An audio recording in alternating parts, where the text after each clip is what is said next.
हलो अड्काउने, टाङ अड्काउने र गोरु पड्काउने काम केवल हर्क साम्पाङज्यूले गर्नुभएको छ। उहाँले आइसकेको खानेपानी मानौ यस्तो कि मन्त्री प्रदीप यादवज्यूले अशोक राईको आदेशमा 2 ट्रक पैसा लगेर धरानमा पार्किङ गर्नुभएको थियो।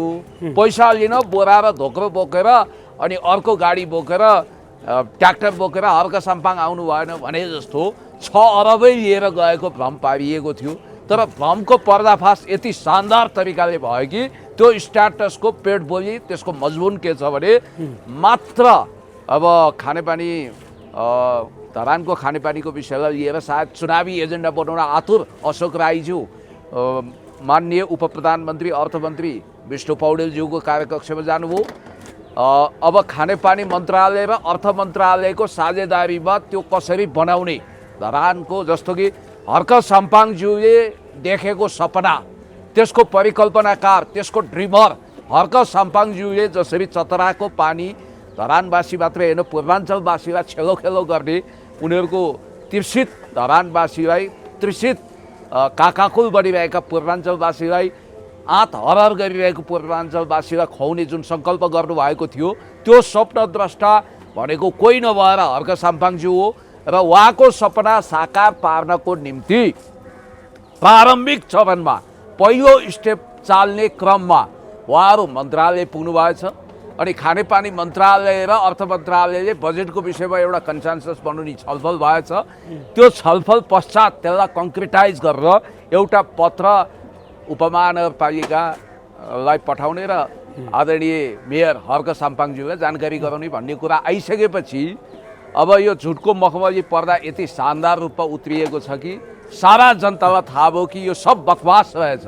कहाँ हुनु धरानमा पैसा लिएर जाने कुरो एडिबीको प्रोजेक्टै लिएर जाने कुरो यो झुटो रहेछ भन्ने कुरो थाहा भयो। अब यो के रहेछ मन्जु भण्डारीजीले लेख्या धरानलाई 6 अर्ब मध्ये 80% दिने रे अनि बाँकी 15% चाहिँ धरानले कन्ट्रिब्युट गर्ने रेका कुराहरूमा हामी हावाको तालमा नाङ्गो तरबार घुमाएर चिया कप्प तुफान चलाउन लागेछौँ, आत्मरतिमा रमाउन लाग्यौँ। हेर्नु त भ्रमको तुवालो कति फैलिएको। धन्न मन्जु भण्डारीजीको एउटा फोटोसहितको स्ट्याटस आएर हामीले सत्य बुझ्ने मौका पायौँ। ठिक छ, एउटा कुरा के छ भने धरानमा खानेपानी योजना बनाउन खानेपानी मन्त्रालय र अर्थ मन्त्रालयले के कति कन्ट्रिब्युसन गर्ने। त्यहाँ एउटा कुरा के उल्लेख छैन भने एडिबीको त त्यहाँ कुरै आएको छैन होइन। राष्ट्रिय गौरवको आयोजना अन्तर्गत त्यसलाई फेरि रातो किताबमा लेखेर नयाँ तरिकाले अगाडि बढ्ने कुरामा रकमान्तर गरेर बजेटमा रकमान्तर पनि गर्न सकिन्छ कति योजनाहरूको।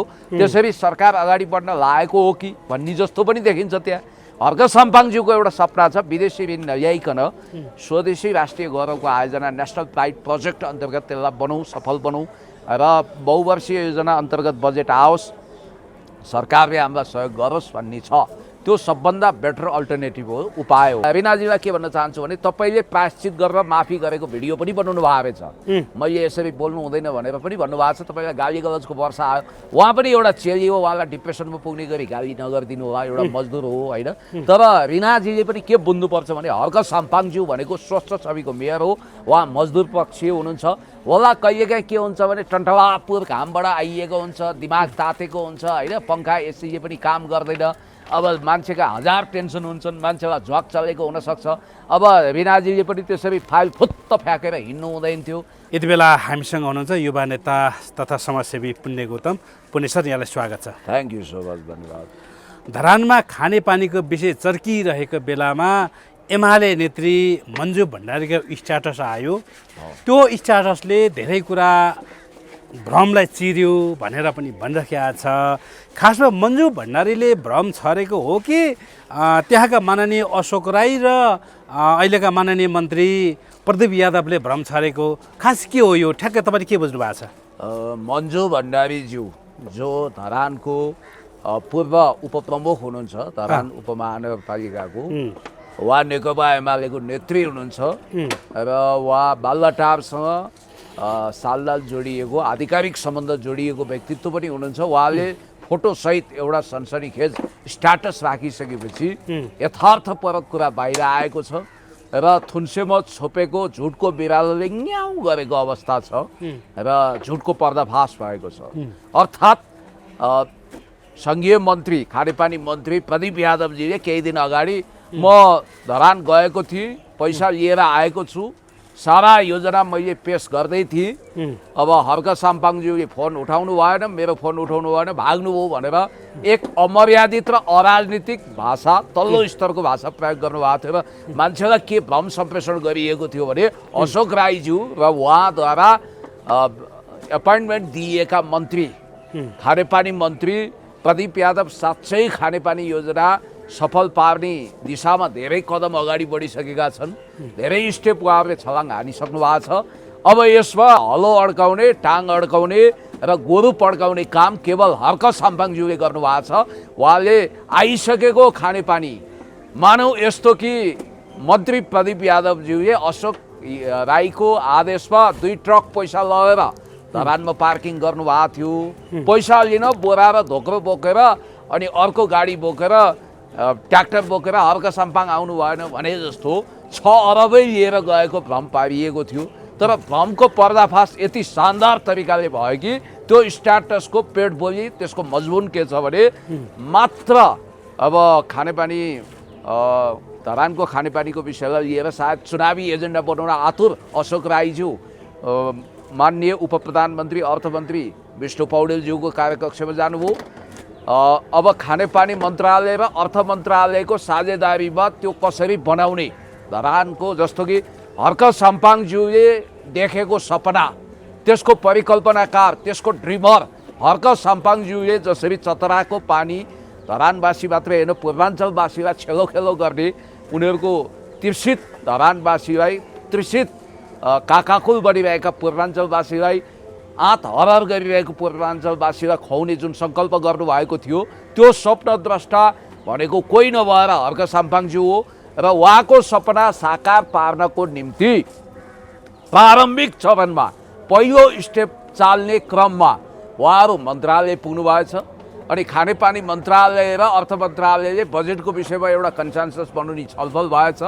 त्यो छलफल पश्चात त्यसलाई कङ्क्रिटाइज गरेर एउटा पत्र उपमहानगरपालिकालाई पठाउने र आदरणीय मेयर हर्क साम्पाङज्यूलाई जानकारी गराउने भन्ने कुरा आइसकेपछि अब यो झुटको मखमली पर्दा यति शानदार रूपमा उत्रिएको छ कि सारा जनतालाई थाहा भयो कि यो सब बकवास रहेछ। कहाँ हुनु, धरानमा पैसा लिएर जाने कुरो, एडिबीको प्रोजेक्टै लिएर जाने कुरो यो झुटो रहेछ भन्ने कुरो थाहा भयो। अब यो के रहेछ मन्जु भण्डारीजीले लेख्या एकचोटि उहाँले फोटोसहित एकचोटि म पढिबाची सुनाउन चाहन्छु। मन्जु भण्डारी भनेर उहाँले अशोक राईजीलाई लगायत मन्त्रीहरूलाई पनि ट्याग गर्नुभएको छ।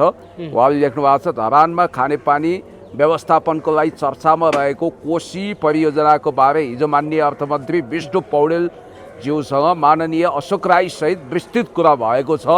खानेपानी मन्त्रालय र अर्थ मन्त्रालयका बीच परियोजनाको लगानी साझेदारीका कति प्रतिशत कुन निकायले बिहोर्ने विषयमा टुङ्गो लाग्न बाँकी छ। अर्थ र खानेपानी मन्त्रालयमा टुङ्गो लागेपछि मात्रै खानेपानी मन्त्रालयले नगरपालिकालाई औपचारिक पत्र पठाउनेछ। हामीले परियोजनाको डिपिआर डिटेल प्रोजेक्ट रिपोर्ट धरानका सबै सरकारवालासँग प्रस्तुत गरेर मात्रै अघि बढ्नुपर्ने विषय राखेका छौँ र खानेपानी मन्त्रालयको प्राविधिक टिमले धरानमा डिपिआर प्रस्तुति तथा सञ्चालन मोडालिटी प्रस्तुत गरेपछि मात्रै अघि बढाउने विषय मन्त्रीज्यूसँग छलफल भयो। भनेपछि प्रारम्भिक तहमा डिस्कसन अर्थात् नेगोसिएसनको तहमा रहेको कुरालाई कार्यान्वयनमा गएको भ्रम छाड्नु, त्यो भ्रम पारेर हर्क साम्पाङज्यूको बदनाम गर्नु र यो झुटको खेती गर्नु भनेको सोरै आना नाजायज कुरा थियो। मन्जु भण्डारीजीलाई एक हिसाबले धन्यवाद दिनुपर्छ कि उहाँले त्यो भ्रमको पर्दा उगारेर स्पष्ट विषयवस्तु राखिदिनु भएको छ। प्रारम्भिक चरणको छलफल सिवाय केही पनि ठिक छ। अब राजनीतिज्ञहरू जहिले पनि भ्रम छर्न, ढाँट्न, छल्न सिपालु हुन्छन् होइन। अधिकांश राजनीतिज्ञहरूको आचरण यस्तै हुन्छ, सत्य त कमैले मात्र बोल्छन्। अब मन्जु भण्डारीको विश्वास गर्ने कि यता प्रदीप यादव अशोक राईको विश्वास मान्ने भन्ने हुन्छ। अशोक राई र प्रदीप यादवजीले एउटा कुरा गरिराख्नु भएको छ, फेरि मन्जुजीले अर्को कुरा गर्नु भएको छ होइन। अब यो दुइटैको कुरा बाजियो होइन। तरिका तस्बिर आफै बोल्छ, बाजी नै पर्दैन। अब प्रदीप यादवको कुराहरू भनेका अतिरञ्जित झुटा कुरा रहेछन्।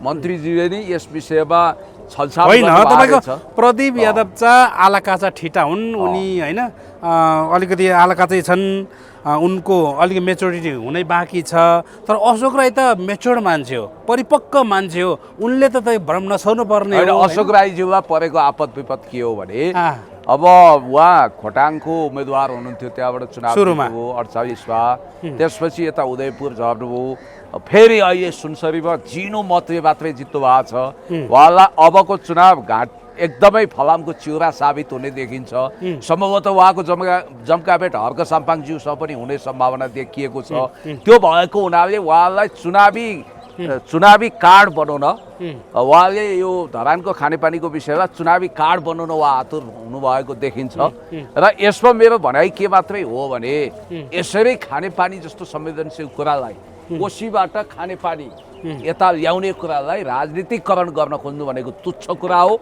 र यो घटिया कुरा हो। मैले तपाईँलाई भनिदिइहालौँ यो देश कस्तो हो भने एकजना मान्छे कृष्णप्रसाद नेउपाने भन्ने स्याङ्जाको मान्छेले भाषा आयोगमा नियुक्ति पाउनु भएको रहेछ प्राध्यापक डाक्टर कृष्णप्रसाद नेउपानेले।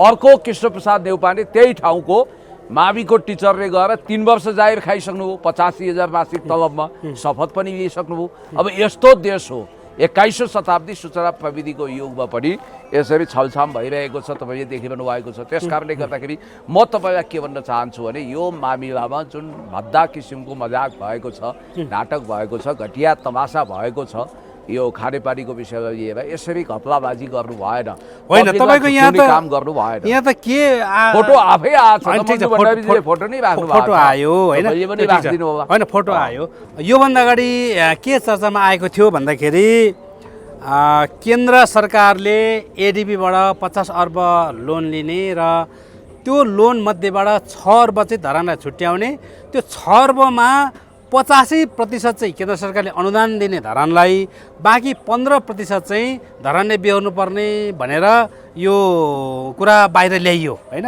यो कुरो सबैतिर भाइरल पनि भयो चर्चा पनि चल्यो। अब मन्जु भण्डारीजीको स्ट्याटस हेर्ने हो भने त उहाँको भनाइलाई आधार मान्ने हो भने त अब अझै यो निर्कोलै भएको रहन्छ चाहिँ कुन निकायले कति प्रतिशत बेहोर्ने भन्ने कुरो आज छलफलै भएको रहन्छ निर्कोलै भएको रहन्छ किन यो अफवाह फैलाइयो त?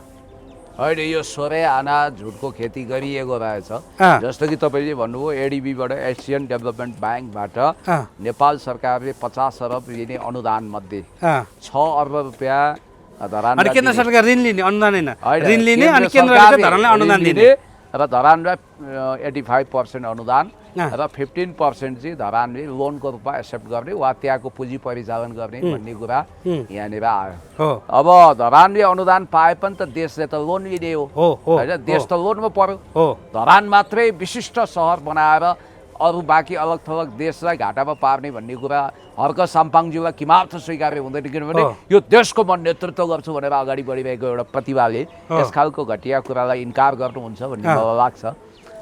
तपाईँलाई मैले भनौँ कि यदि त्यस्तो हुन्थ्यो भने यो बेग्लै छलफलको विषय हुन सक्थ्यो के गर्ने कसो गर्ने कसरी जाने भन्ने विषय हुन सक्थ्यो तर अब नानी पाउनु कहिले कहिले कोक्रो बुन्नु अहिले भने जस्तो अब सरकारले 50 अर्ब लोन लिने रे धरानलाई 6 अर्ब मध्ये 80% दिने रे अनि बाँकी 15% चाहिँ धरानले कन्ट्रिब्युट गर्ने रेका कुराहरूमा हामी हावाको तालमा नाङ्गो तरबार घुमाएर चिया कप्प तुफान चलाउन लागेछौँ आत्मरतिमा रमाउन लाग्यौँ। हेर्नु त भ्रमको तुवालो कति फैलिएको धन्न मन्जु भण्डारीजीको एउटा फोटोसहितको स्ट्याटस आएर हामीले सत्य बुझ्ने मौका पायौँ। ठिक छ एउटा कुरा के छ भने धरानमा खानेपानी योजना बनाउन खानेपानी मन्त्रालय र अर्थ मन्त्रालयले के कति कन्ट्रिब्युसन गर्ने त्यहाँ एउटा कुरा के उल्लेख छैन भने एडिबीको त त्यहाँ कुरै आएको छैन होइन राष्ट्रिय गौरवको आयोजना अन्तर्गत त्यसलाई फेरि रातो किताबमा लेखेर नयाँ तरिकाले अगाडि बढ्ने कुरामा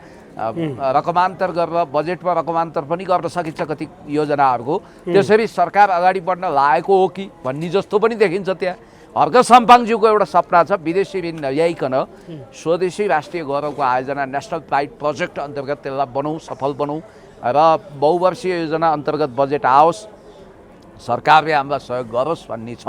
त्यो सबभन्दा बेटर अल्टरनेटिभ हो, उपाय हो। हैन, र कतै- त्यतातिरै जानुपर्छ, पिपिपी मोडलमा जान सकिन्छ, पब्लिक प्राइभेट पार्टनरसिप मोडलमा। होइन कतै हामी झुकिएका त छैनौँ भन्ने पनि हुन्छ। किन भन्दाखेरि अब धरानमा दुईवटा खानेपानीको लागि दुईवटा कुरा चलिरहेको छ। एउटा अरुणको पानी ल्याउने, तम्बुरकै अरुणको हो उता होइन, त्यताको पानी ल्याउने सुरुङ मार्गबाट, एउटा तपाईँको कोसीको पानी लाने भन्ने छ। या कोसिनी छ, या कोसिनी भनेर उल्लेख छ, यसमा हामीले कन्फ्युजन पाल्नु पर्दैन। कोसीकै पानी भने एक कोसीकै भनेको छ। कोसीकै भनेको छ, स्पष्ट रूपमा मन्जुजीले स्पष्ट रूपमा कोसीको भन्नुभएको छ, त्यो चतराकै हो। तपाईँ एकचोटि हेर्नु होला, मैले स्ट्याटस पढिसकेँ भन्ने बित्तिकै यसमा पनि कन्फ्युजन रहन्छ। छैन क्लियर क्लियर हर्क सम्बन्धले भनेकै परियोजना रहेछ हो, त्यसलाई कसरी गर्ने, कुन मोडालिटीमा गर्ने भन्ने कुरा भयो। धरानमा खानेपानी आउँछ, क्रेडिटको लडाइँ नगरौँ। अब अशोक राईजीको नेतृत्वमा ल्याएको देखाएर प्रदीप यादव अगाडि बढेर प्रोपोगन्डा गरेर आगामी चुनाव जित्ने एउटा हतियार यसलाई बनाउन खोजेको हो कि, वाटर वार गर्न खोजिएको हो कि, खानेपानी युद्ध गर्न खोजिएको हो कि, अथवा यसलाई वास्तवमा क्रेडिटको युद्ध नगरौँ, जसले ल्याए पनि धरानका जनतालाई खानेपानी ल्याइदिनु भनेको एउटा अमृत जल वर्षाउनु हो। त्यसकारण यसलाई यो रूपमा हेर, विकासमा राजनीति नगरौँ भन्ने कुरो हर्क सम्बङज्यूले स्थापित गर्न खोज्नु भएको छ। मलाई जहाँसम्म लाग्छ यो एडिबीको अनुदान भन्दा पनि राष्ट्रिय गौरवको आयोजना अन्तर्गत धरानले केन्द्रबाट बजेट पाउनुपर्छ, त्यो उसको अधिकार हो र धरानेहरूले त्यसमा हक राख्छन्। र यो वर्ष के होला म भन्न सक्दिनँ, अर्को वर्ष त अवश्य पनि बजेट छुट्टिन्छ बहुवर्षीय योजना अन्तर्गत, पञ्चवर्षीय कमसेकम पञ्चवर्षीय योजना अन्तर्गत यो बन्छ। किनभने मेरो गाउँमा जाने निजगढ काठमाडौँ फास्ट ट्र्याकमा पनि त सुरुमा विदेशी लगानी आउने कुरा थियो। नेपाली सेनालाई अहिले दिएको छ, फर्स्ट क्लास सडक बनेको छ, 5 लेनको होइन, गजबको कल्भर्टहरू बनेको छ। त्यो त धरानको खानेपानी भन्दा 20औं गुणा बढी बजेटको हो नि त। यो खरबौँको कुरा त भइरहेछ भने त्यो त 5 अरब 6 अरबको कुरा हो, त्यसको लागि धन्दा मान्नु पर्दैन। तर यहाँनिर कमिसनमा आँखा गाड्ने, र्याल चौने, एजेन्टलाई खुसी बनाउने, अनि त्यसपछि डोनर एजेन्सीलाई चाकरी गर्ने, अनि विदेशीबाट आएको अनुदान विदेशमै फिर्ता जाने, नेपालीहरूको शिरमा ऋणको बोझ थोपर्ने, यो काम चाहिँ तिमीर्थ स्वीकार्य छैन। होइन अब यहाँनिर मैले 9 बजेको कुरा के छ भन्दाखेरि धेरै साथीहरूले, पार्टीका कार्यकर्ता साथीहरूले के भन्छन् भन्दाखेरि धरानको खानेपानी योजना स्वीकार गर्नुपर्छ, लिनुपर्छ, विदेशी ऋणै भए पनि लिनुपर्छ, हामीलाई त पानी चाहिएको छ, विकास चाहिएको छ भनेर भनिरहेको पाइन्छ। अब हामी सबैलाई सर्वविदितै छ तपाईँको, हामीले वर्षौँदेखि सरकारलाई कर तिर्दै आइरहेका छौँ, भ्याट तिर्दै आएको, राजस्व तिर्दै आइरहेका छौँ होइन। अब यहाँनिर सवाल उठ्छ, हामीले हरेक कुरोमा तिरेको कर होइन, तपाईँको 1 किलो चामल किन्दा पनि कर तिर्नुपर्छ, 1 मुठा साग किन्दा पनि कर तिर्नुपर्छ, तपाईँको 1 बोतल पानी किन्दा पनि कर तिर्नुपर्छ, 1 लिटर पेट्रोल किन्दा पनि कर तिर्नुपर्छ। त्योभन्दा ठुला कुराको त अवश्य तिर्नै पर्यो, घरको कर तिर्नु पर्यो, जग्गाको कर तिर्नु पर्यो, इन्कम कर तिर्नु पर्यो होइन। अब कति कमाउँछ, सेलेरीमा आफ्नो धेरै कमाउने त्यो ट्याक्स तिर्नै पर्यो, हरेक कुरोमा पाइलामा कर तिरिरहेका छौँ। अब यतिका वर्ष कर तिरेको पैसा चाहिँ यिनीहरूले कपला कुलमुक्क खाने होइन, भुँडी ढाडिन्जेल खाने, डाइरिया चलिन्जेल खाने होइन। त्यसपछि जनतालाई सेवा सुविधा दिनको निम्ति, जनताको विकास गर्नको निम्ति चाहिँ विदेशी ऋण लिनुपर्ने, यो किन यस्तो हुन्छ? यो त नहुनु पर्यो नि। हामीले कर तिरेको भनेको त हामीलाई नै पछि सेवा सुविधा होस्, विकास होस् होइन, बाटोघाटो स्वास्थ्य शिक्षा होस् भनेर न कर तिरेको हो। हामीले कर तिरेको चाहिँ मतलब यिनीहरूलाई चाहिँ नेताहरूलाई, यी चाहिँ ठुला पदाधिकारीहरूलाई के भुँडी ढाडिन्जेल खाऊ भनेर कर तिरेको हो त हामीले। एउटा मोटरसाइकल चढ्नु पऱ्यो भने तपाईँको 150 सीसीको मोटरसाइकल चढ्नु पऱ्यो भने तपाईँको सरदर 5,000 6,000 तिर्नुपर्छ। तपाईँको 150 सीसीभन्दा माथि 250 सीसीको तपाईँको सबै गरी करिब 9,000 इन्सुरेन्स 9,000 चाहिँ तिर्नुपर्छ वर्षको। त्यसमा तपाईँको हरेक कुरो अरू ट्याक्स हुँदै जान्छ भने यो त नर्मल उदाहरण मात्रै दिएँ। अब यति धेरै कर तिरेको चाहिँ हामीले तिमीहरू खाऊ, मोटाऊ, भुँडी ढाडिजेल खाऊ, डकार फेर्दै खाऊ भनेर तिरेको हो र हामीले विकासको लागि तिरेको होइन? के भन्नु छ यो विषयमा? प्रगतिशील करको विशेषता के हुन्छ भने त्यो विकास र निर्माणमा लगानी हुन्छ। विकास र निर्माणमा सदुपयोग नहुने करको कुनै अर्थ छैन। जस्तो नेपालको बजेटको संरचना नै गलत छ। हामीले हाम्रो बजेट निर्माण गर्दाका दुईवटा विधिहरू, एउटा आन्तरिक स्रोत राजस्व परिचालन, आन्तरिक ऋण, र त्यसपछि यहाँको आन्तरिक रेभिन्यू जेनेरेट गर्ने कुरा छ। अर्को चाहिँ हामीले विदेशी अनुदान विदेशी लोनमा आधारित बजेट बनाएका हुन्छौँ। भनेको मतलब नेपालको बजेट यदि 30 खर्बको सिलिङमा छ भने 15 खर्ब जति त हामीले आन्तरिक ऋण आन्तरिक राजस्व आन्तरिक रेभिन्यू ट्याक्स परिचालन गरेर त्यो निर्माण गर्छौँ 15 खरब जति। बाँकी 15 खरबको जो गर्न हामीले विदेशीहरूसँग लम्पसार पर्नुपर्छ, उनीहरूको शर्त मान्नुपर्छ, उनीहरूसँग धारा घिच्याउनुपर्छ। प्रत्येक वर्ष हामी विदेशीमा डिपेन्ड हुनुपर्छ। अब साधारण खर्च वात्तै बढेको छ, विकास खर्च छँदै छैन। तपाईँले मैले बताइहालौँ, यदि 30 खर्बको बजेट छ भने साधारण खर्च कर्मचारीको तलब भत्ता, विभिन्न 3 तहका सरकार पाल्न, सेतो हात्तीहरूको व्यवस्थापन गर्न, राज्यका अनेक निकायहरूलाई पालित पोषित गर्नको निम्ति 15-16 खर्ब त्यही खर्च हुन्छ। बाँकी 15-16 खर्बले के विकास हुन्छ त्यस कारणले गर्दाखेरि तपाईँले भने जस्तो सुनको कचौरामा भिख माग्न अभिशप्त हामीले यो बजेटको मोडालिटी नै फेर्नुपर्छ। हामी समाजवादी अर्थ राजनीतिक प्रणालीमा नगइकन सुख छैन। हर्क साम्पाङज्यूको कन्सर्न पनि त्यही हो र हामीले विदेशीको मुख ताकेर उनीहरूसँग परनिर्भर भएर प्यारासाइट भएर यो देशलाई बर्बाद बनायौँ। जनताको खुट्टामा हामीले बञ्चरा हानिरहेछौँ र करको दायरा अझ फराकिलो बनाउने र करका दरहरू बढाउने कुराले हाम्रो ढाड भाँचिएको छ। मदिराजन्य पदार्थ अब लग्जरियस गुड्सहरूमा करको दायरा फराकिलो पार्नु वा करको दर बढाउनुलाई अन्यथा भन्दिनँ म, होइन, त्यसलाई दुरुत्साहित गर्नुपर्छ। तर दैनिक उपभोग्य वस्तुमा लागेका कर र तिर्नै नपर्ने कुरोमा पनि जनताले तिर्नै पर्ने जुन एउटा बाध्यता खडा गरिएको छ, त्यसले हामी नेपाली भएर शिर ठाडो बनाउन सकेका छैनौँ। उही धन्न अरब दुबई कतार युरोप अमेरिका जस्ता विश्वका विभिन्न मुलुकमा छरिएका देशभक्त नेपालीले वहाँ रेमिटेन्स दिएर नेपालको राष्ट्रिय अर्थतन्त्रको ठेकी भरिदिएको हुनाले तै विषयका हामी धानिएका छौँ। होइन भने हाम्रो राष्ट्रिय अर्थतन्त्रको ढाड भाँचिसकेका छ। हामी मिश्रित अर्थतन्त्रमा आधारित अर्थतन्त्रको अभ्यास गरिरहेका छौँ। पिपिपी मोडलमा जानु सबभन्दा उपयुक्त हुन्थ्यो, तर हामीले त्यो पनि अपनाउन सकेका छैनौँ। त्यस कारणले गर्दाखेरि टोनी हागन विश्वप्रसिद्ध स्विस भूगर्भविदले भन्नुहुन्थ्यो नि, नेपाल शासकीय व्यवस्थापनले गर्दा थम्थिलो भएको देश हो।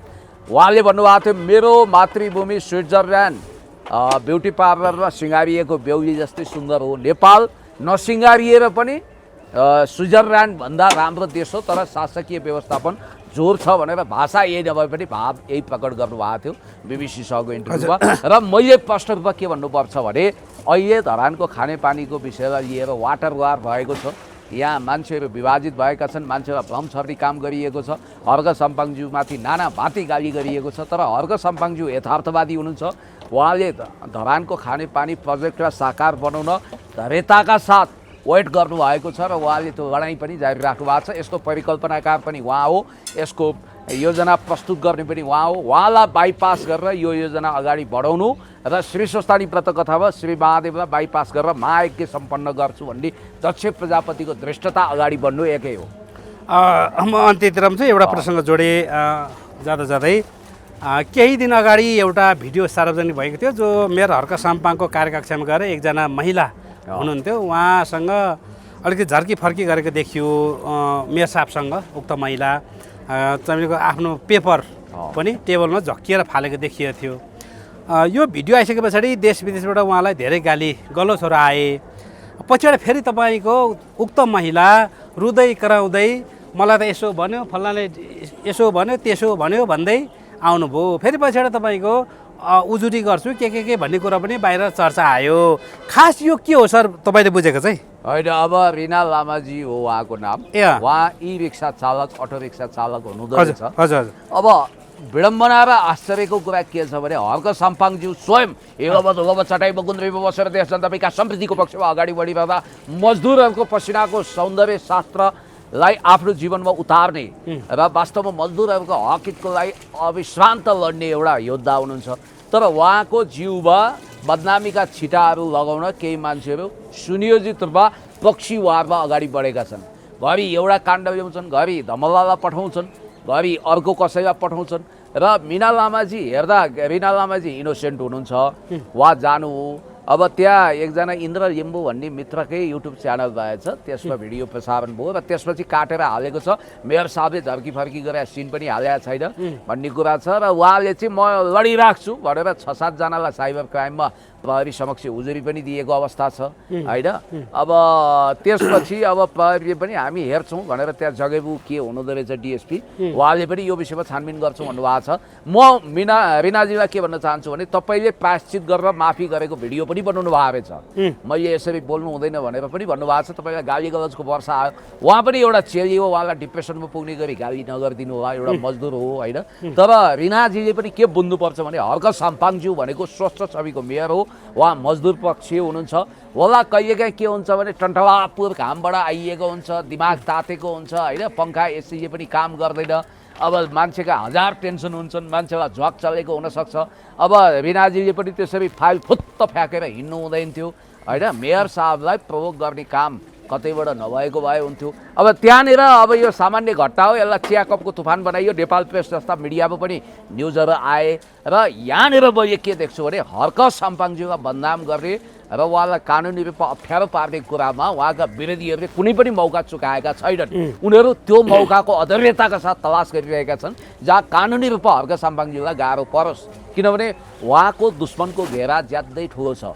अनि त्यो कुरोको चुरो चाहिँ के रहेछ खासमा त्यो तपाईँको? कुरोको चुरो केही पनि होइन।